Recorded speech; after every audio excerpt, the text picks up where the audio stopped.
Hey everybody, it's me, Football Diehard Senior Editor Bob Harris. It's time for the Week 2 injury preview, review, update, and overview. It's something we do here every week for those of you just catching up or getting ready to set lineups. Consider this the starting point.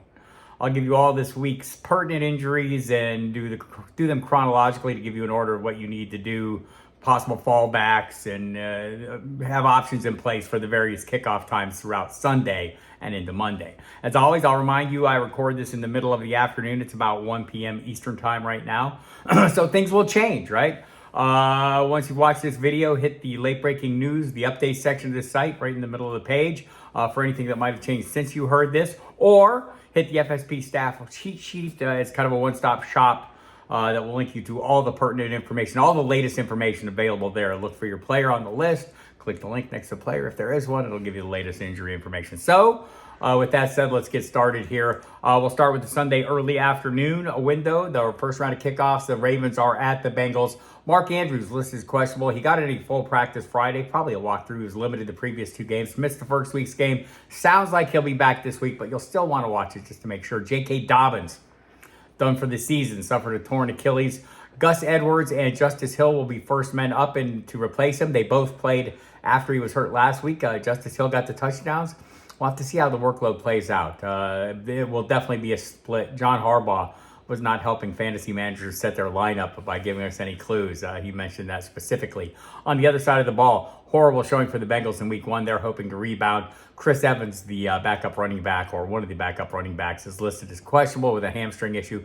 Not clear he'll be good to go or not. Trevion Williams also available. Chase Brown, the rookie, was a healthy scratch last week. Maybe he'll be available this week if Evans is not. The Bears and Buccaneers, no major injury issues at all. Chase Claypool, a little talk that he could be inactive in favor of Equanimeous St. Brown. That's something to watch, but hopefully you're not playing anyone at that level. The Raiders are at the Bills.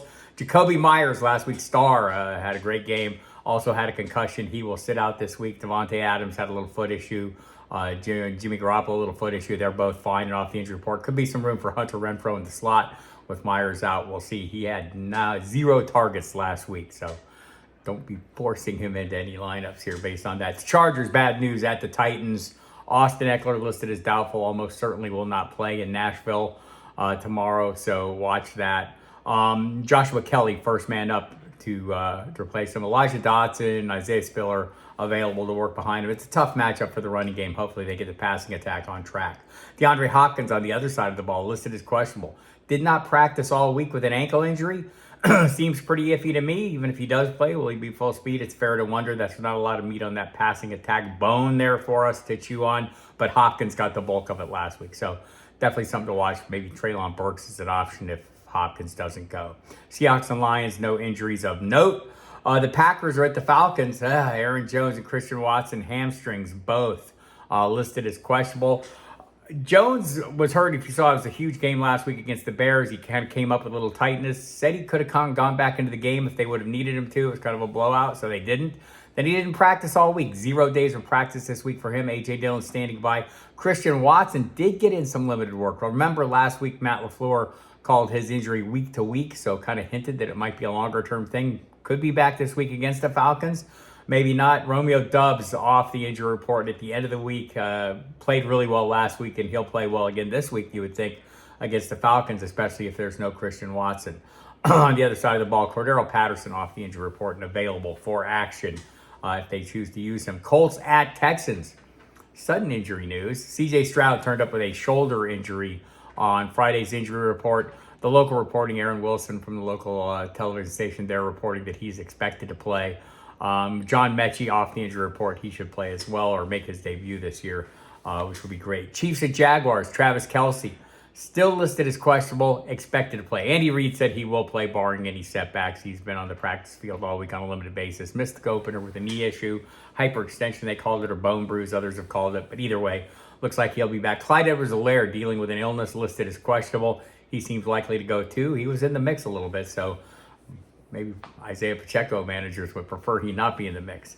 Also in that game, Kadarius Toney off the injury report had the ongoing knee issues and issues with the catching of passes, apparently. They're hoping to rectify that as well. Sunday's late afternoon window, the Commanders at the Broncos. Greg Dulcich is out with a hamstring injury. Sounds like it'll be an extended absence. Adam Troutman picks up the pace in his absence. Good news, Jerry Jeudy off the injury report. He will return from the hamstring injury that sidelined him in week 1. He was hurt last month.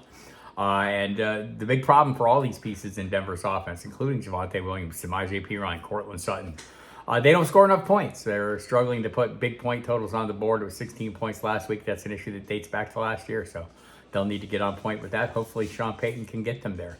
49ers at the Rams. Tough matchup for the Rams. Puka Nacua turns up as questionable on the injury report. Was added Thursday. Sean McVay said on Friday he expects Nacua to play. Also, just interesting to note, Cooper Kupp, McVay said Friday that they expect him back in week 4. The local rumors have it in the local area that Kupp is running at full speed. So hopefully he will be back when he's off IR. That'd be week 5. We'll see about that. But for this week, Puka Nacua, last week's shocking star, 10 catches, 119 yards on 15 targets, is listed as questionable, but seems likely to play. It's an oblique issue. The Giants are the Cardinals. Darren Waller is off the injury report. So is James Conner for the Cardinals. Waller said something earlier in the week about maybe it was a nerve issue that was bothering him. Sounds like it's not very serious, like it's just like some scar tissue that's pressing against the muscle. But anyway, the hamstring injury that had him questionable last week is not enough to keep him questionable this week. He's off the injury report. Wan'Dale Robinson remains on. He is going to be doubtful again for a second straight week coming off the ACL surgery. For the Jets, Breece Hall listed as questionable.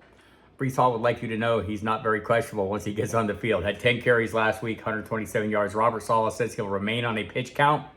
Would not expect 127 yards every time he gets 10 touches, but obviously he's capable of it. That's within his range. A super big play threat every time he touches the ball. Of interest there, Greg Zuerlein. Oh, by the way, you might have heard Aaron Rodgers. Maybe you didn't. Aaron Rodgers done for the season, torn Achilles tendon. Had surgery successfully on Wednesday. He sounds like he'll be back next year. Sounds like he'd like to be back late this year if the Jets make the playoffs. We'll see. Zach Wilson takes over quarterback. Not ideal news for Garrett Wilson investors. But either way, that's the reality we're at. Greg Zuerlein listed as questionable, has a groin injury. That'll be something to watch in the updates and on the cheat sheet. If they add a kicker at some point Saturday afternoon, that's a good sign that Greg Zuerlein won't go. So we'll see about that. On the other side of the ball, Brandon Cooks listed as questionable. Didn't practice all week. Jerry Jones said he didn't have to practice to play, and he didn't. So he's a game-time decision for sure. It's a very tough matchup for both sides of the ball. These are both great defenses, so don't know that I'd be forcing Brandon Cooks in after a week of not practicing. Reportedly a sprained MCL issue. The offensive line, it looks like they're getting a little better. Tyler and Tyron Smith both getting into practice. I think they're listed as questionable still. Zach Martin also had some issues this week, but it sounds like he took all the snaps on Friday, so he'll be good to go. Sunday night, Devontae Parker still listed as questionable. He missed last week with the same ongoing knee issue. Sounds like they're a little more optimistic that he'll play this time. Seems like Juju Smith-Schuster is not injured, but seems to be falling down the ranks, so watch that. Monday Night Football, the Browns and Steelers. Deontay Johnson will not play. The official injury report is not out. You can watch for that on the site when it does come out. He's likely to be ruled out. Pat Freiermuth worked fully on Friday, had a chest injury. He was in and out of the game last week. I would bet on him playing in this one. Amari Cooper turned up this morning. Kevin Stefanski, I can speak. The coach there said that he's uncertain to play after he aggravated a groin issue. If you remember, he had core muscle surgery groin over the offseason. So this is a concern, and that it cropped up on Saturday is obviously a big issue. My expectation would be I'd be looking for other options in advance of this one and not let it get to Monday night. Saints at Panthers. It's a Monday night doubleheader. God, they should do that every week. Kendre Miller listed as questionable, not yet listed as questionable, has been limited all week. I'd watch for that questionable designation. Juwan Johnson also on the injury report, but he practiced fully on Friday. My expectation is he'll be good to go. On the other side of the ball, DJ Chark working on a limited basis. Seems like he could return from the hamstring injury that sidelined him last week. There you have it again. Go to the website, check the late breaking updates section, check the FSP staff cheat sheet to make sure you're up to date on everything that I covered here.